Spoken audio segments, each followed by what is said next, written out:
အိမ်လေးကိုရောက်နေပါတယ်ပန်းလေးတွေတွေ့လားပြောပါတယ်ပန်းလေးတွေကသစ္စာရှိတယ်လို့မရောက်တာဆို3လလောက်ရှိမကျွန်းပွင့်တော့မကျွန်းတော့ကားတွေရောဒီမှာပန်းချင်မောင်းအနီတွေရောအဝါတွေရောဒန်တော့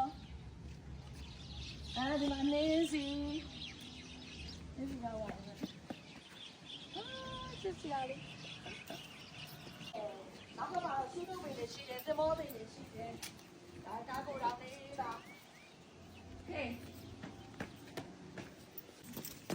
ဟာ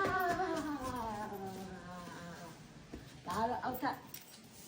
ဒါလေးမှာထိုင်မယ်ကော်ဖီလည်းတောက်လို့ရတယ် breakfast ဒီနားလေးမှာဒါ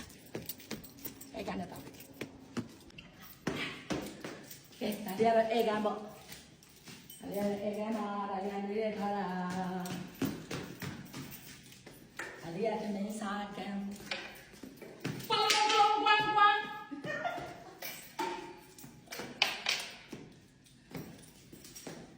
လေးအမီးကိုကျွန်တော်မစားရကြတော့တော့တိန်းတာ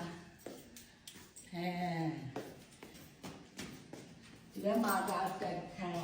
ဒီဘက်မှာကတက်ခံအခက်နဲ့ခံတော်လိုက်မောင်ရဲ့ဒီမှာကြည့်တာဘလတိုင်းလေးလေးမှာတို့ဒီအိမ်ရဲ့ရှင်းသားလေးပါလေလာဖွင့်နေတာကိုထင်ကျော်တဲ့ကော်ဖီပါလေးတဲ့ဖွင့်မလို့တဲ့အဲ့ဒါတဲ့မကုန်းတေးလိုက်လို့လက်ချင်း surprise ကော်ဖီအေးလေးပါလာပို့သွားတယ်ဒီနေ့ဘလတိုင်းလေးတွေမှာပို့စုံနေအများများတယ်လာတော့မယ်လားဘလတိုင်းလေးမှာဒီလိုရှူကင်းလေးတွေကန်ဟိုဘက်ဆိုပို့ပြီးရှူကင်းကန်တော့ကြည့်လိုက်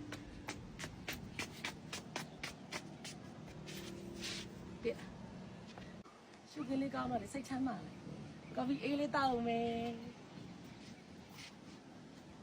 ဘိုးမဒီပါလေအင်ဂျင်များကြီးလိုက်ရင်းတော့ဆိုဘာမှမရှိဘူးလာကော်ဖီအေးတောက်မယ်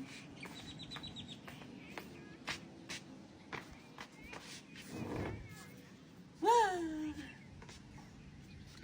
ဟိုမှာလက်ပတ်ပွင့်နေအများကြီးပဲ cheers ဟိုမှာလက်ပတ်ပွင့်နေအများကြီးနေရဲနေအားကြီးလက်ပတ်မယ်ပြီးတော့ကောက် လက်ပါမမဒီအိမ်ရှိမှလည်းတမင်အိမ်ရှိလေးတယ်